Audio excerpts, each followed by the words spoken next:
الحمد للہ رب العالمین والصلاة والسلام علی اشرف الانبیاء والمرسلین وعلی آلہ واصحابہ اجمعین۔ قال اللہ تعالی وتبارک فی القرآن المجید والفرقان الحمید فی شان حبیبہ مخبرا وعامرا ان اللہ وملائکتہ یصلون علی النبی یا ایہا الذین آمنوا صلوا علیہ وسلموا تسلیما۔ اللہم صلی علی سیدنا و مولانا محمد معدن الجود والکرم صلاۃ و سلاما علیک یا سیدی یا رسول اللہ وعلی آلک و اصحابک یا حبیب اللہ۔ تمام حمد و ثنا، تعریف و توصیف اللہ جل مجدہ الکریم کی ذات بابرکات کے لیے، جو خالق کائنات بھی ہے اور مالک شش جہات بھی۔ اللہ جل وعلا کی حمد و ثنا کے بعد رسول رحمت، شفیع معظم، نبی محتشم، حضور ختمی المرتبت صلی اللہ علیہ وآلہ وسلم کے حضور ناز میں اپنی عقیدتوں، ارادتوں اور محبتوں کا خراج پیش کرنے کے بعد واجب الاحترام، ذوی الاحتشام، عالی مرتبت، محتشم سامعین، سامعات، السلام علیکم ورحمۃ اللہ وبرکاتہ۔ موسم رحمت ربیع الاول کی بہاریں جلوہ ساماں ہیں، اور میں اور آپ حضور کے تذکار حسن کی خوشبو لینے موجود ہیں۔ آقا کریم علیہ السلام کے جمال جہاں آرا کی تابانیاں اور جلوہ سامانیاں ہمارے ذوق کی تسکین، قلب کا قرار، روح کی ٹھنڈک، ایمان کی تازگی، عشق و محبت کی نہضت کا سبب اور ذریعہ ہے۔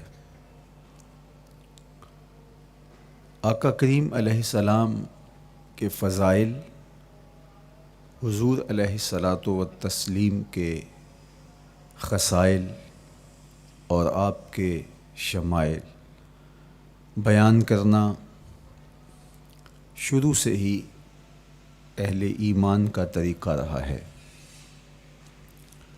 خصائل حضور کی سیرت کے عنوان کو کہا جاتا ہے، فضائل حضور کی عظمت و رفعت حضور کے معجزات کا عنوان ہے، شمائل حضور کے اعضائے نور کا تذکرہ جاں فضا ہے، حضور کے حسن و جمال کی باتیں ہیں۔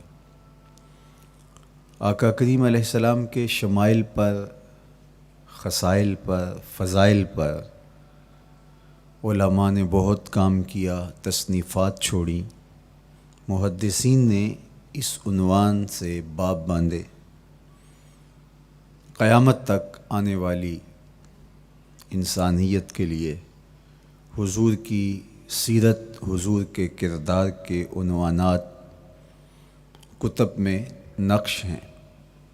حضور کی فضل و عظمت کے حوالے، حضور کے معجزات کا بیان، حضور کی رفعت کی کہانیاں اور آقا کریم کو اللہ کی طرف سے عطا کردہ مراتب جلیلہ کا بیان، یہ بھی محبوب موضوع رہا اہل علم کا، اہل محبت کا۔ لیکن حضور علیہ السلام کے شمائل، حضور کی صورت کا بیان، حضور کے حلیہ نور کی باتیں، یہ بھی ترک نہیں ہوئیں۔ عمومی طور پہ ہم شخصیات کے کردار کے حوالے سے، ان کی عادات کے حوالے سے، ان کے خصائل کے حوالے سے، ان کی تعلیمات کے حوالے سے پڑھتے ہیں۔ ان کے شمائل کے حوالے سے اتنی زیادہ تفصیلات نہیں ہوتی، لیکن کائنات میں ذات رسالت مآب صلی اللہ علیہ وآلہ وسلم وہ ذات ستودہ صفات ہے جن کے شمائل کو اس تفصیل سے بیان کیا گیا کہ یہ بھی صحابہ نے بیان کیا کہ حضور کے سر انور اور مبارک داڑھی میں سفید بال کتنے تھے۔ آپ کو کسی کا اتنا محفوظ حلیہ نہیں ملے گا۔ حضور علیہ السلام کی زلفوں کے خم کیسے تھے، حضور کی رنگت سے لے کر کے حضور کے اعضائے بدنیہ کے توازن، حسن اور جمال کی کہانیاں آپ کتب احادیث میں، شمائل کی کتابوں میں بکھری ہوئی نظر آئیں گی۔ اور کیوں نہ ہو، جس کے حسن کے قصیدے میرے رب نے بھی بیان کیے ہیں۔ کبھی حضور کے چہرہ نور کا ذکر کرتے ہوئے والضحیٰ واللیل اذا سجا، کبھی حضور علیہ السلام کی مبارک زلفوں کا تذکرہ کرتے ہوئے حامیم، کبھی آقا کریم علیہ الصلاۃ والسلام کے مبارک ہاتھوں کا، کبھی دیگر اعضائے بدنیہ کا ذکر قرآن نے کیا۔ حضور کے سینہ اقدس کی کہانی قرآن نے بیان کی۔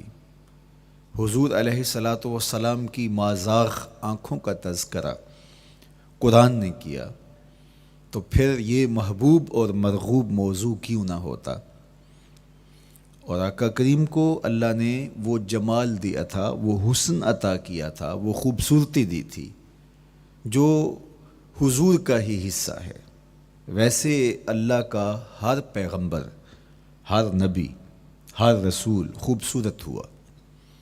کوئی نبی ایسا نہیں ہے جو خوبصورت نہ ہوا ہو، یہ اللہ کا انتخاب ہے۔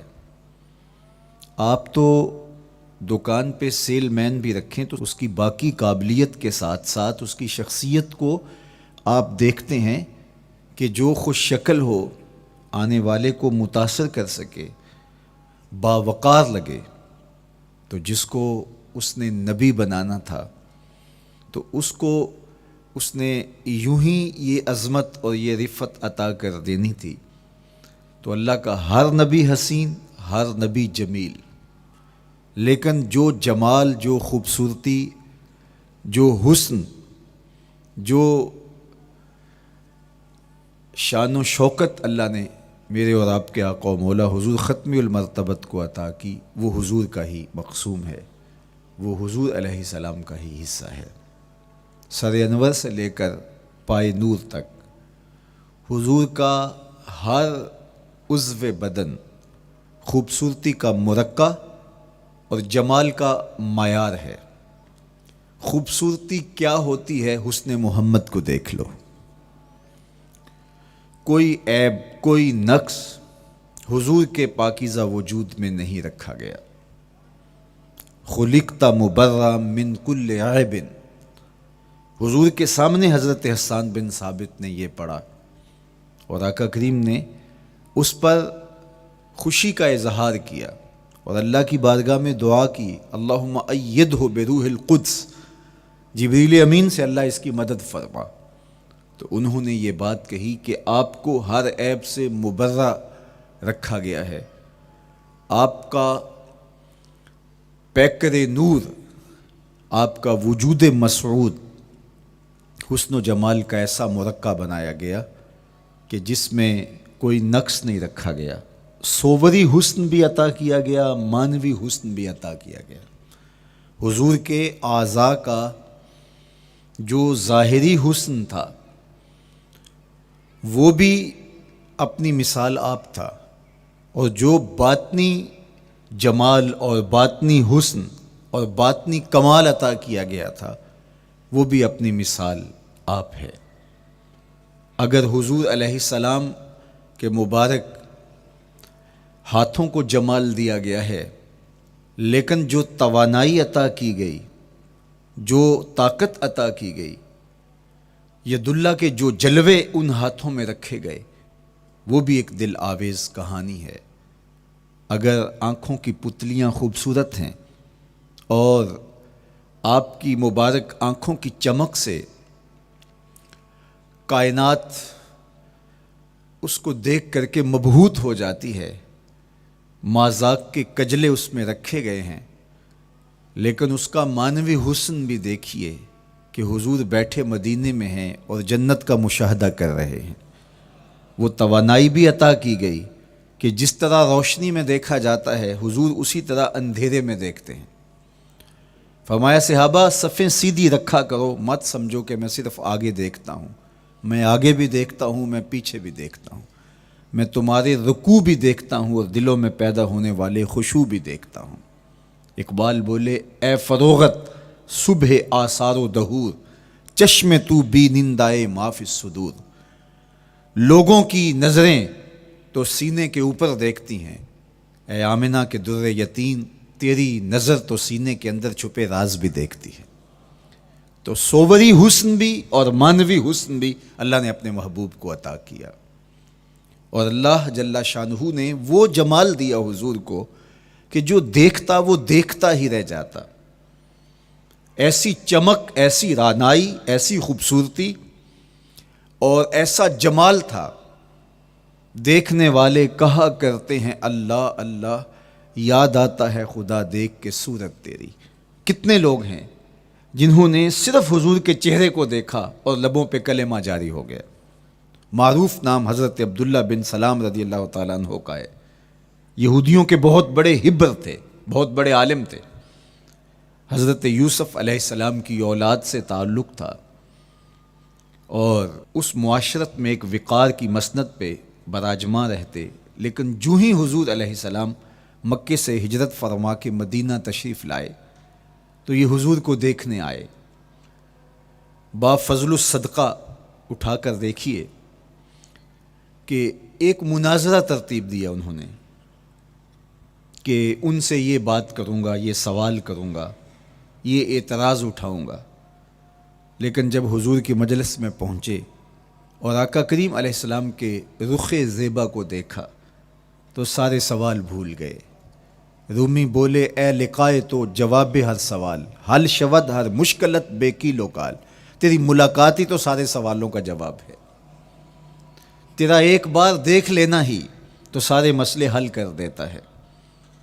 تو سوالات کا ایک ڈھیر اٹھائے لائے تھے، ایک گٹھڑی باندھ کے لائے تھے سر پہ رکھ کے، لیکن جو ہی حضور کو دیکھا تو وہ جو گٹھڑی باندھ کے لائے تھے اس کی گرہیں ڈھیلی ہونے لگی، پھر سوال تتلیوں کی طرح اڑنے لگے، اور حضور کو دیکھا تو کوئی سوال ہی باقی نہ رہا۔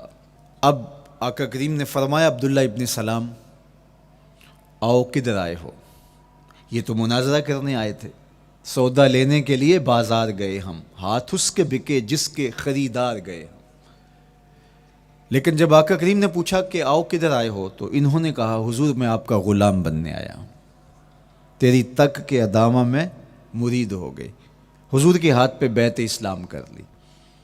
اب جن لوگوں نے عبداللہ ابن سلام کو تیار کر کے بھیجا تھا وہ امید میں تھے کہ تھوڑی دیر کے بعد ہم سنیں گے کہ انہوں نے سخت سوال کیے اور مسلمانوں کے نبی ان کا جواب نہیں دے پائے، لیکن جب ان کے کانوں تک یہ خبر پہنچی کہ عبداللہ بن سلام نے تو کوئی سوال ہی نہیں کیا بلکہ وہ محبوب کی نگاہوں کا شکار ہو گئے، اور انہوں نے دیکھتے ہی حضور پر تن من سب کچھ نچھاور کر دیا اور لبوں پہ کلمہ جاری ہو گیا، تو وہ صبر نہ کر سکے اور عبداللہ ابن سلام کے پاس پہنچے اور جا کے کہا کہ تو نے یہودیت کی ناک خاک آلود کر دی، تم نے کوئی سوال کیا ہوتا، انہوں نے جواب دیا ہوتا اور پھر تم نے مان لیا ہوتا تو ہم سمجھ جاتے کہ ایک عالم تھا، علمی پیاس بجھ گئی، مطمئن ہو گیا، لیکن یہ عجیب کہانی ہے، سنا ہے تم نے کوئی سوال بھی نہیں اٹھایا، انہوں نے جواب بھی نہیں دیا، بس تم نے ان کو دیکھا اور دیکھتے ہی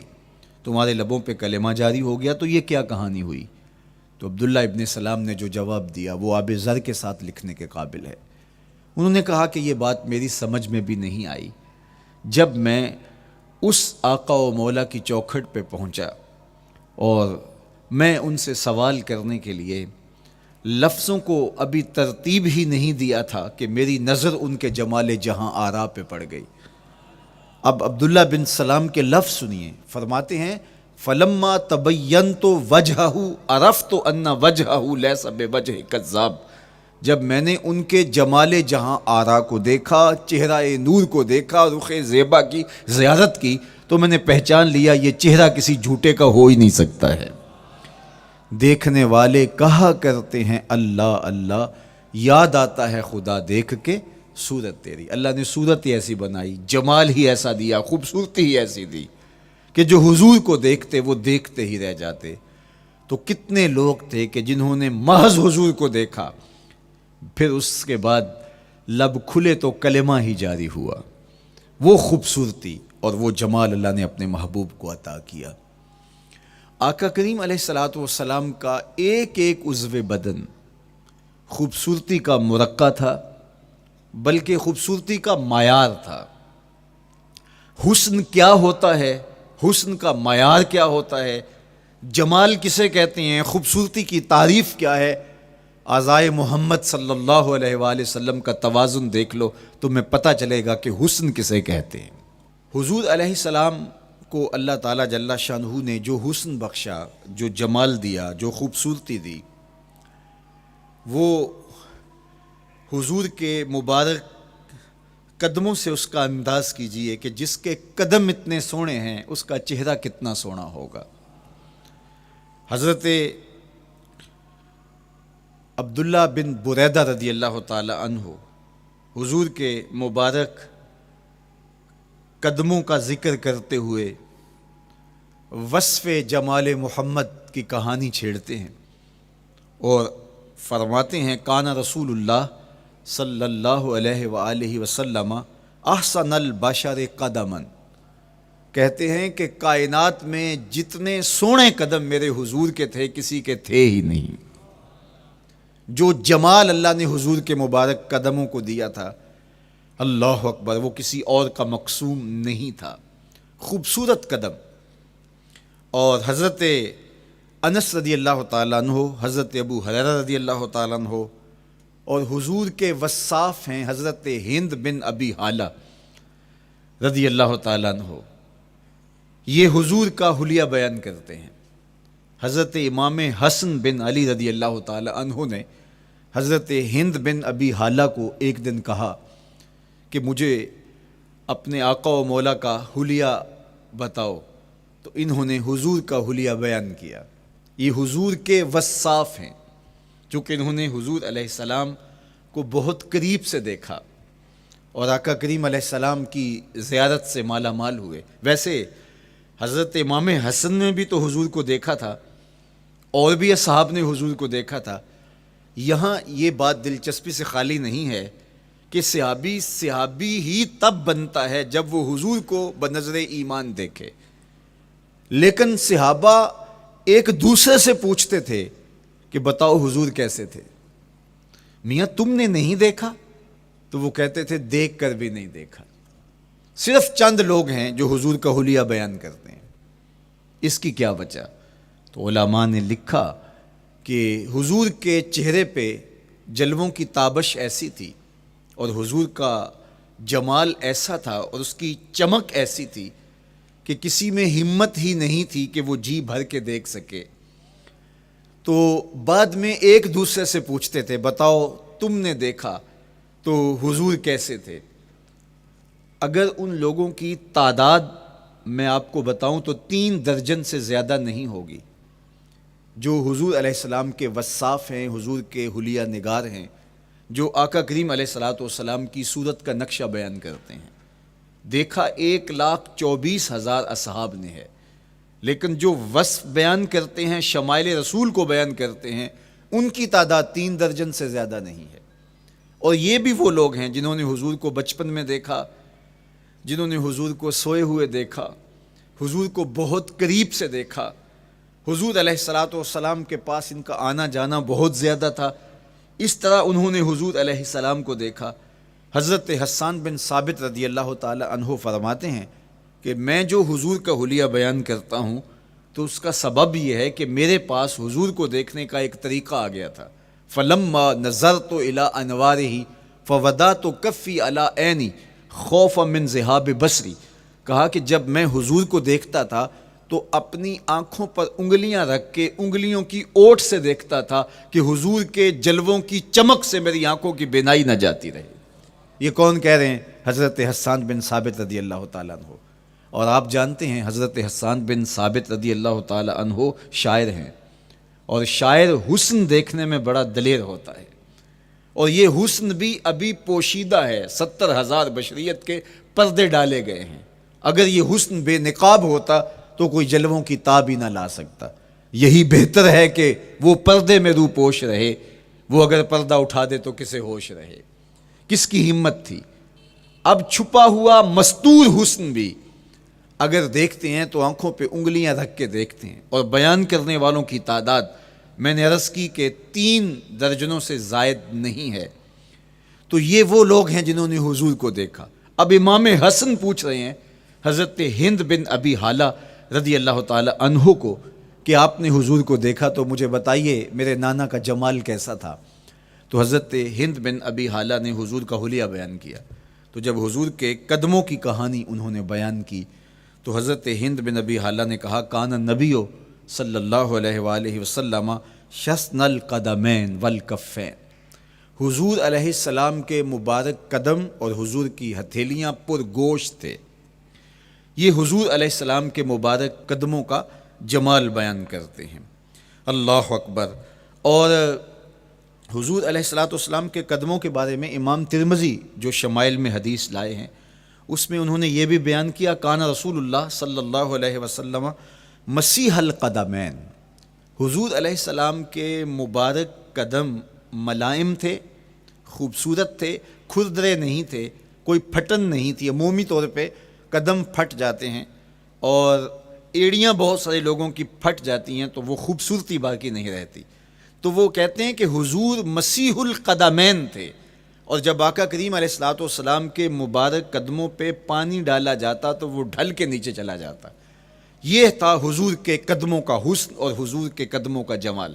اچھا، آقا کریم علیہ السلام کی جو مبارک ایڑیاں تھیں وہ زیادہ پر گوشت نہیں تھیں، ان کے اوپر گوشت زیادہ نہیں چڑھا تھا، اس لیے کہ ایڑیوں کا زیادہ پر گوشت ہونا ایڑیوں کے حسن کو زائل کر دیتا ہے۔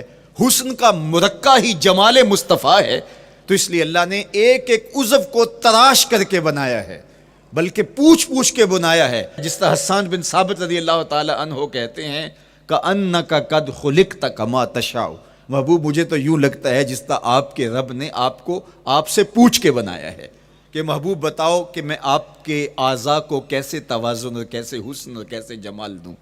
تو حضور کی مبارک ایڑیاں یہ پرگوشت نہیں تھیں، باقی حضور کے پاؤں پرگوشت تھے اور کوئی پھٹن نہیں تھی، بالکل نرم گداس اور بالکل جو ہے وہ ملائم تھے، اور جب پانی ڈالا جاتا تو پانی ڈھل کے نیچے 1 سیکنڈ میں آ جاتا۔ یہ اللہ نے محبوب کو حسن دیا۔ حضرت ہند بن ابی حالہ نے کہا کہ حضور کے مبارک تلوے جو تھے وہ درمیان سے اٹھے ہوئے تھے، ایڑیوں سے لے کر کے انگلیوں تک یہ تلوہ کہلاتا ہے، جو اس کا نچلا حصہ جو زمین سے مس کرتا ہے، اور اس میں جو درمیان والا حصہ ہے یہ اٹھا ہوا ہو اور بالکل پاؤں سیدھا نہ ہو تو یہ پاؤں کا حسن ہے۔ پاؤں کا بالکل سیدھا ہو جانا یہ پاؤں کے حسن کو زائل کر دیتا ہے۔ اس میں تھوڑا سا خم ہو، جب چلے تو انگلیاں اور پنجے کا جو ہے وہ آگے والا حصہ زمین پہ لگے اور ایڑی لگے، اور درمیان والا حصہ زمین پہ نہ لگے، تو یہ حسن ہوتا ہے کسی کے پاؤں کے تلوے کا۔ اللہ نے محبوب کے مبارک قدم کی پشت کو بھی حسن دیا، حضور کے تلووں کو بھی حسن دیا، حضور کی ایڑیوں کو بھی حسن دیا۔ سائل الاطراف، حضور کی مبارک انگلیاں قدرے لامبی تھیں، اور یہ حسن ہوتا ہے۔ انگلیاں چھوٹی ہوں، ان کا قد پست ہو تو پاؤں کی خوبصورتی دکھائی نہیں دیتی، لیکن اللہ نے اپنے محبوب کی انگلیوں کو بھی ایک لمبائی عطا کر کے اس کو بھی ایسا جمال دیا تھا، یار جو پاؤں کو دیکھتا رہے وہ پاؤں کو ہی دیکھتا رہ جائے۔ اللہ اکبر۔ اچھا، بعض احادیث میں آتا ہے کہ حضور علیہ السلام کے مبارک تلوے جو ہیں لیس لہا اخمس، یہ لفظ ہیں کہ وہ اخمس نہیں تھے، یعنی وہ درمیان سے اٹھے ہوئے نہیں تھے، تو اس کا کیا مطلب ہے؟ یہ حضرت ابو ہریرہ رضی اللہ تعالیٰ عنہ سے جو مروی روایت ہے اس میں یہ ہے لیس لہا اخمس، اور حضرت ہند بن نبی حالہ سے جو حضور کے مبارک تلووں کا حسن بیان کیا گیا ہے، تو اس میں یہ بیان کیا گیا ہے کہ حضور علیہ الصلوۃ والسلام کا مبارک قدموں کا تلووں کا حسن یہ تھا کہ وہ درمیان سے تھوڑے سے اٹھے ہوئے تھے، اور یہ خوبصورت پاؤں کا جمال ہوتا ہے۔ تو ان دو چیزوں میں علماء نے تطبیق کی ہے۔ اللہ ان علماء کی قبروں پر رحمت نازل کرے جو حضور کے حسن پہ، حضور کے جمال پہ گفتگو کرتے رہے، اور ایک ایک عضو پر انہوں نے کئی کئی صفحات لکھے اور کتابیں انہوں نے تحریر کی حضور کے جمال پر۔ اب حضرت ہند بن ابی حالہ رضی اللہ تعالی عنہ، انہوں نے تو حضور کو گھر میں دیکھا تھا، یہ حضرت خدیجۃ الکبریٰ رضی اللہ تعالی عنہا کے فرزند تھے ابو حالہ سے۔ اب انہوں نے تو دیکھا، اب حضور لیٹے ہیں تو انہوں نے حضور کے پاؤں کو دیکھا کہ درمیان میں ہلکا سا خم ہے اور یہ پاؤں کا جمال ہے۔ اب حضرت ابو ہریرہ رضی اللہ تعالی عنہ نے جو حضور کے پاؤں کو دیکھا تو یہ اندرون خانہ کا دیکھنا نہیں تھا، تو انہوں نے کیسے دیکھا؟ تو حضرت ابو ہریرہ سے مروی ایک روایت سے سمجھ آتی ہے کہ انہوں نے جو کہا کہ لیس لہا اخمس، کہ ان کے مبارک تلوے درمیان سے اٹھے ہوئے نہیں تھے بلکہ بالکل برابر تھے، تو اس کا کیا مطلب ہے؟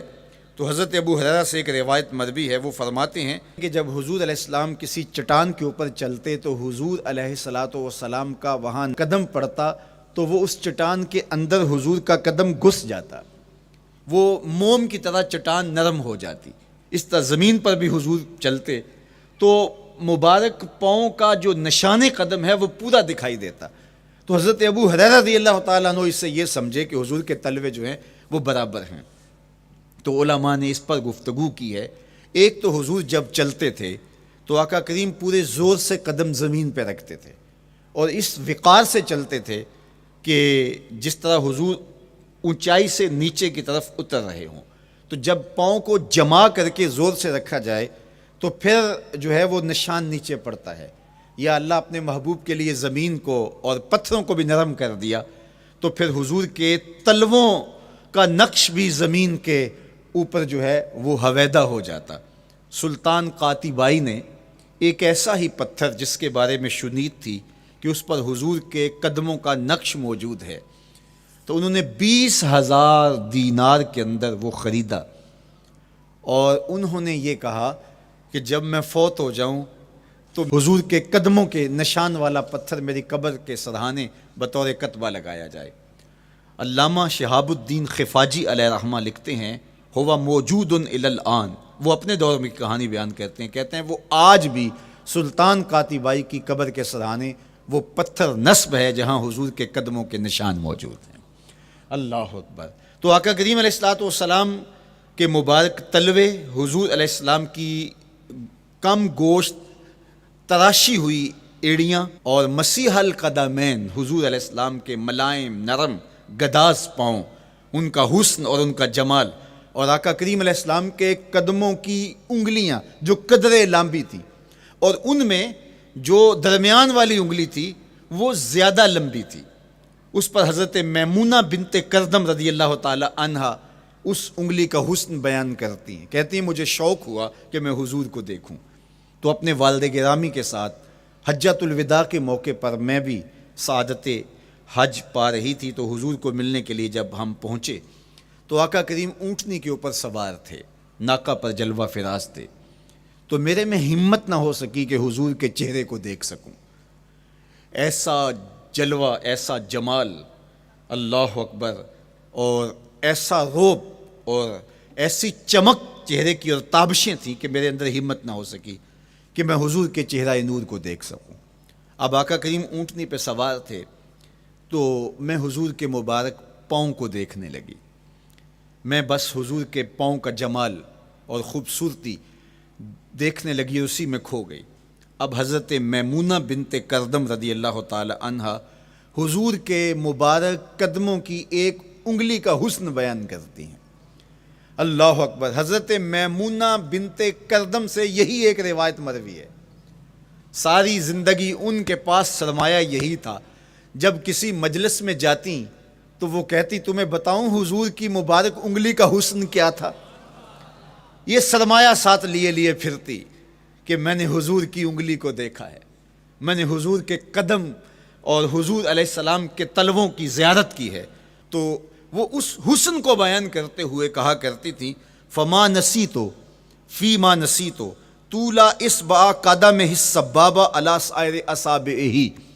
جو سبابہ انگلی ہے، انگوٹھے کے ساتھ والی انگلی کو سبابہ انگلی کہتے ہیں، اور اس کے ساتھ والی انگلی کا جو قد دراز تھا اور باقی انگلیوں کی نسبت وہ انگلی لمبی تھی، کہا اس کا حسن آج بھی میری نگاہوں میں گھومتا رہتا ہے اور ہر وقت میرے تصور میں رہتا ہے. میرے تصور سے کبھی اس انگلی کا جمال ہی ختم نہیں ہوا، انگلی کا حسن ہی کبھی زائل نہیں ہوا، ہر وقت اس کے تصور میں کھوئی رہتی ہوں.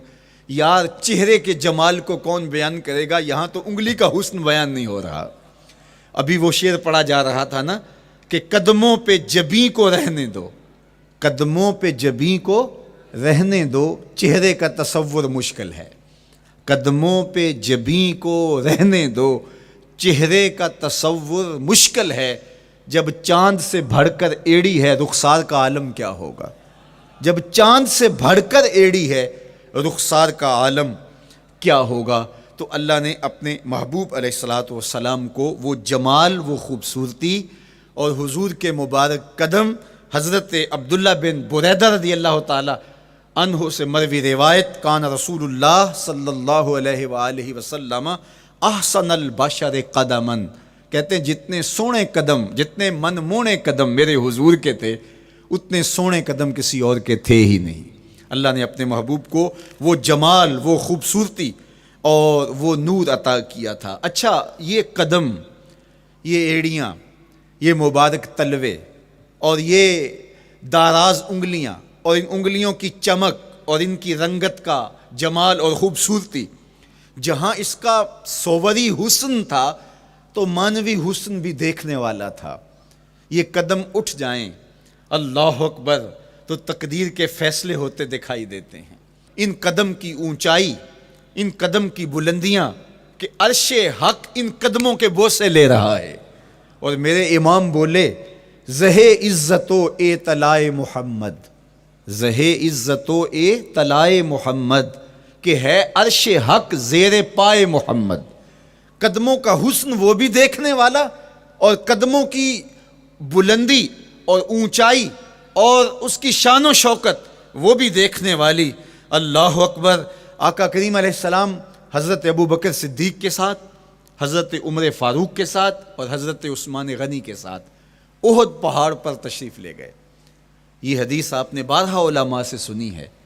احد کی چھاتی پہ جب حضور کے قدم آئے اللہ اکبر تو وہ خوشی سے جھوم اٹھا، مقدر جاگ گئے، بخت بیدار ہو گئے. ان کے قدم جو کہ اس عاشق کی آنکھوں کی ٹھنڈک ہے، جب چھاتی پہ آ جائیں تو کون عاشق نہیں جھوم جائے گا. یہ تو حضور کے قدموں کے حسن کو بیان کیا جا رہا ہے. آپ کی روح رقص کر رہی ہے اور آپ کا دل جو ہے وہ ایک عجیب سرور اور کیف کی وادی میں اور ایک جو ہے وہ خوشیوں کے جو ہے وہ عالم میں نہال ہوتا چلا جا رہا ہے. لیکن یہ قدم جب چھاتی پہ آیا تو پھر احد، ظاہر تو پتھر ہے احد، لیکن حضور سے پتھر بھی پیار کرتے ہیں. فرمایا احد جبل یحبنا ونحبہ، احد ہم سے پیار کرتا ہے، پہاڑ ہے، پتھر ہے، لیکن ہم سے پیار کرتا ہے، ہم اس سے پیار کرتے ہیں. اس کائنات میں صرف سرکش انسانوں اور جنوں کے علاوہ کائنات کی ہر شے حضور سے پیار کرتی ہے، حضور سے محبت کرتی ہے. آؤ میں تمہیں پیار کی ایک اور کہانی سناؤں. مسجد نبوی ہے، آقا کریم تشریف فرما ہیں، منبر پہ جلوہ فراز ہوئے. ابھی واز کا آغاز ہی کرنا چاہ رہے تھے کہ ایک جانب سے رونے کی آواز آنے لگی. صحابہ کہتے ہیں رونے والا اس درد سے روتا ہے کہ لگتا تھا کلیجہ پھٹ جائے گا. کناقۃ الخلوج، جس طرح اونٹنی کا بچہ بچھڑ جائے اور وہ اس کے غم میں، اس کی جدائی میں درد سے روکتی ہے، چیختی ہے، چلاتی ہے، رونے والے کا انداز درد ایسا ہی تھا اور لگتا تھا کہ جس طرح اس کا کلیجہ پھٹ جائے گا. صحابہ دائیں بائیں دیکھتے ہیں لیکن رونے والا دکھائی بھی نہیں دیتا، اور ماحول کے اندر اس طرح درد پھیل رہا ہے کہ سینوں میں دل لرز رہے ہیں اور عجیب کیفیت طاری ہو گئی. حضور ابھی بیٹھے ہیں، خطبے کا آغاز بھی نہیں ہوا اور رونے والا کیف و درد میں روتا چلا جا رہا ہے۔ فنزل النبی صلی اللہ علیہ وسلم عن المنبر، حضور ممبر سے نیچے تشریف لائے۔ صحابہ کی آنکھیں محو حیرت ہیں، استجاب کا عالم ہے، یہ کون رو رہا ہے اور اتنے درد سے رو رہا ہے اور دکھائی بھی نہیں دے رہا۔ آقا کریم ممبر سے نیچے جلوہ فراز ہوئے، ایک سمت بڑھے، کھجور کا خشک تنا پڑا تھا۔ آج پہلا دن تھا کہ ممبر حضور علیہ السلام کے لیے بچھایا گیا، ورنہ یہ خشک تنا دیوار کے ساتھ جو ہے وہ رکھا گیا تھا اور حضور اس کے ساتھ ٹیک لگا کر کے واز کیا کرتے تھے۔ جب ممبر بن گیا تو اس کو اٹھا کر کے اب اس کی ضرورت نہیں رہی، ایک کونے میں ڈال دیا گیا۔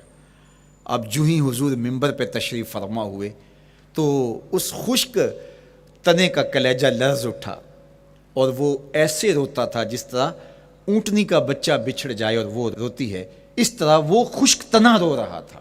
اس تنے ہنانا در ہجر رسول زار می نالت چو ارباب عقول، جس طرح عقل والے، جس طرح جو ہے وہ فہم و ادراک رکھنے والے لوگ روتے ہیں درد سے، وہ رو رہا تھا۔ آقا کریم علیہ السلام اس کے پاس گئے اور اس کو اپنی آغوش میں سمیٹ لیا۔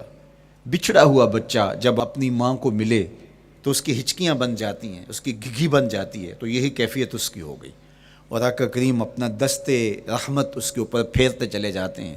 بتدریج اس کی سسکیاں، اس کے رونے کی آواز کم ہوتی چلی جا رہی ہے۔ آہستہ آہستہ وہ خاموش ہو گیا۔ حضور پھر دوبارہ تشریف لائے اور ممبر پہ خطبہ دینے سے قبل صحابہ کی آنکھوں میں استجاب کا عالم دیکھا، حیرت کی فراوانی دیکھی۔ فرمایا کہ تم جو سوال کرنا چاہ رہے ہو، جو تمہاری آنکھوں میں پوشیدہ سوال ہے، میں اس کو اچھی طرح جانتا ہوں۔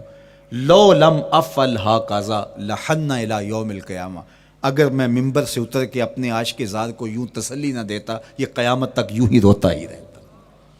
حضرت محمد بن سیرین رضی اللہ تعالیٰ عنہ کہا کرتے تھے کہ حضور کی محبت میں ایک خشک تنا بھی زار و زار روئے تو جس کے سینے کے اندر محبت بھرا دل ہے تو وہ حضور کے عشق میں آنسو کیوں نہیں بہائے گا؟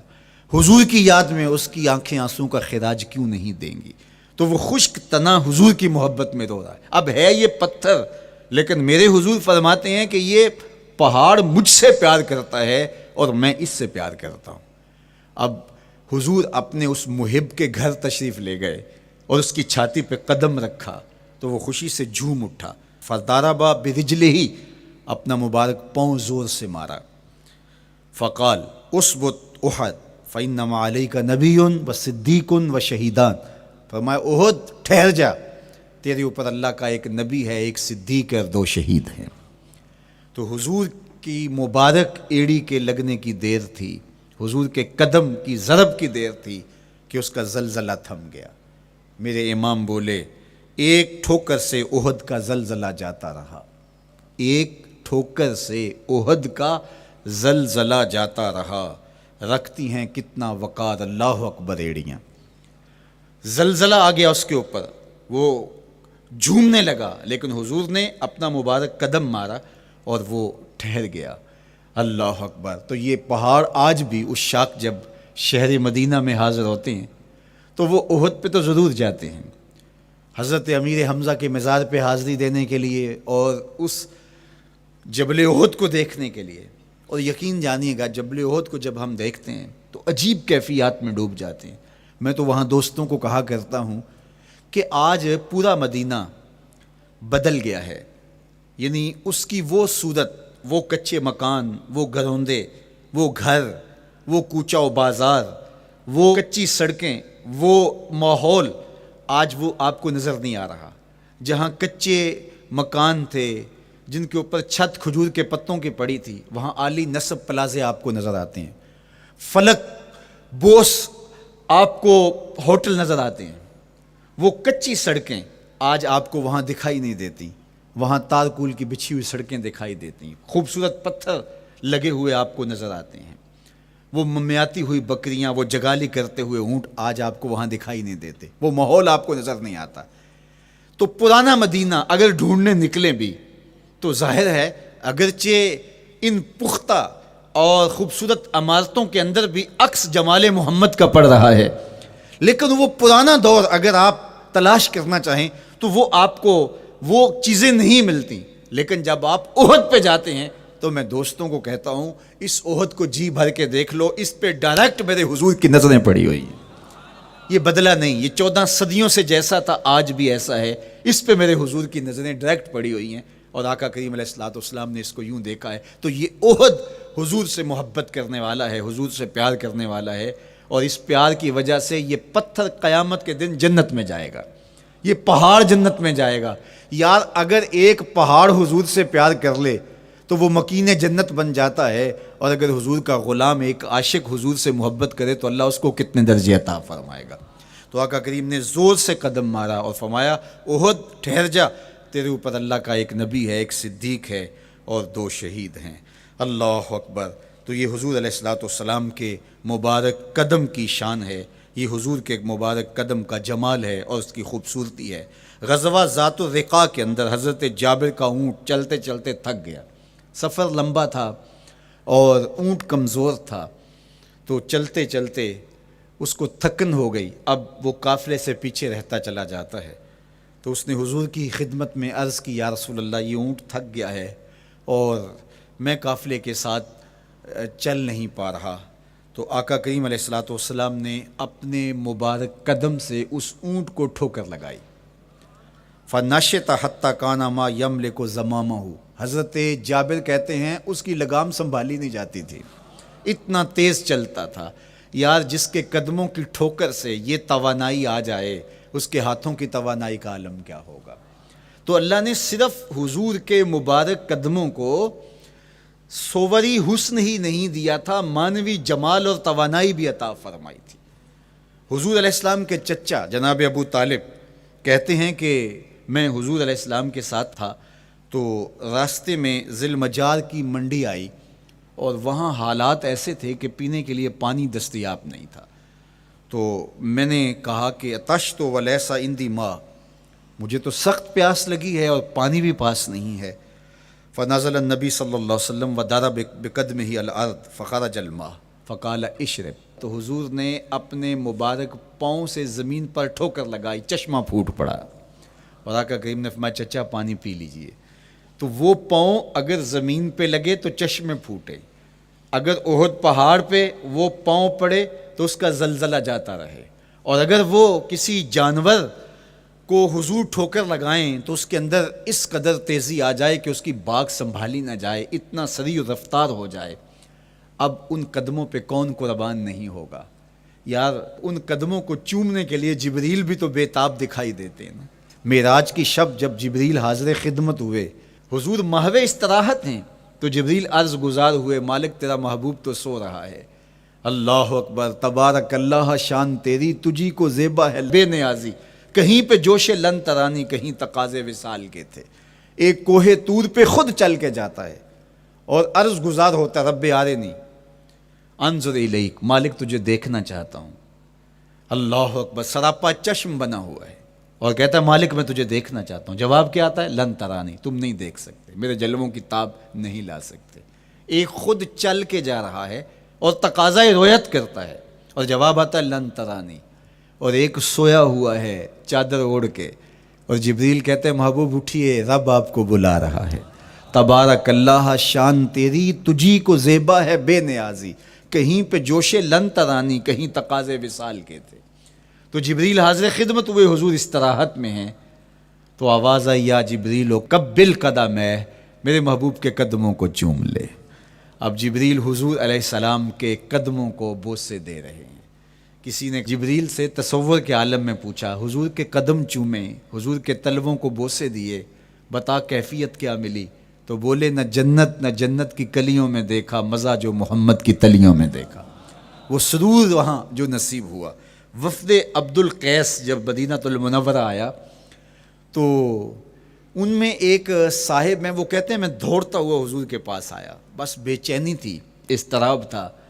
جب آپ مدینہ المنورہ میں جاتے ہیں تو آپ کو جا کے گاڑی اتارتی ہے اور آپ ہوٹل میں سامان رکھتے ہیں, تو پھر کتنی جلدی ہوتی ہے کہ جلدی سے غسل کریں اور جلدی سے نیا لباس پہنیں اور جا کے ہرے گنبد کو دیکھیں, حضور کی مبارک مسجد کی زیارت کریں, ان کوچہ و بازار میں جائیں جہاں حضور کے مبارک قدم لگے تھے۔ اللہ اکبر۔ تو اب یہ وفد عبد القیس جب آیا تو ان میں ایک صحابی حضرت زرع رضی اللہ تعالیٰ عنہ فرماتے ہیں کہ میں پھر تیزی کے ساتھ گیا اور پھر ہم جا کے حضور کے ہاتھ بھی چومنے لگے، حضور کے قدم بھی چومنے لگے۔ یہ سعادت مند قدم جن کے بوسے صحابہ دیتے ہیں، کبھی جبریل کے بوسہ گاہ بنتے ہیں، کبھی احد پہاڑ کی چھاتی ان قدموں کو چومتی ہے۔ یہی قدم ایک موقع ایسا آتا ہے یاد خدا میں، اللہ کے شکرانے میں، نماز میں لمبے قیام میں سوج جاتے ہیں، اور میرا مالک کہتا ہے اے چادر اوڑھنے والے، ساری رات جاگا نہ کر، کبھی سو بھی لیا کر۔ اللہ اکبر۔ تو یہ حضور علیہ السلام کے مبارک قدموں کا جمال اور مبارک قدموں کا حسن اور خوبصورتی ہے۔ اللہ نے اپنے محبوب علیہ السلام کے مبارک قدموں کو صوری اور معنوی حسن سے نوازا، اور یہ حسن حضور کے مبارک قدموں کا ہے۔ پھر جس کے قدم اتنے سونے ہیں اس کا چہرہ کتنا حسین ہوگا۔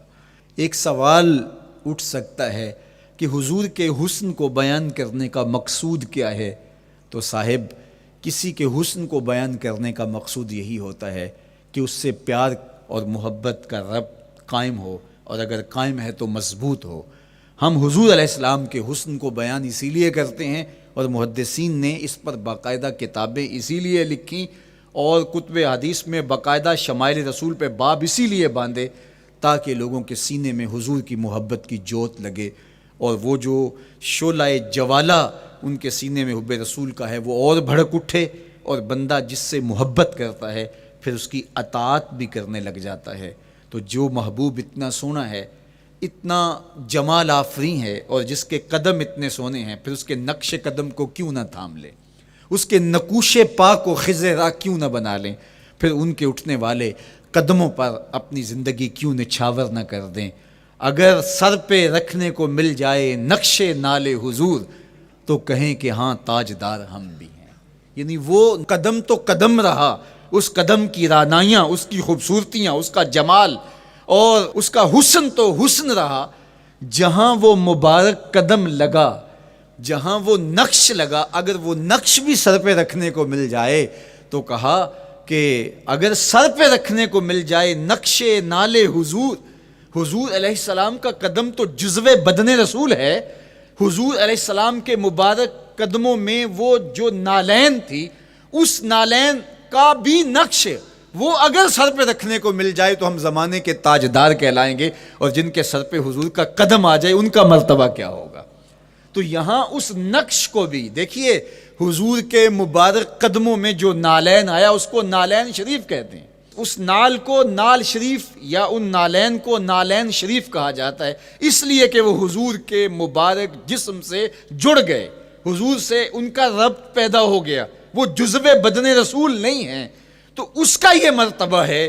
تو پھر حضور علیہ السلام کی شان اور حضور کی عظمت کیا ہوگی، اللہ اکبر۔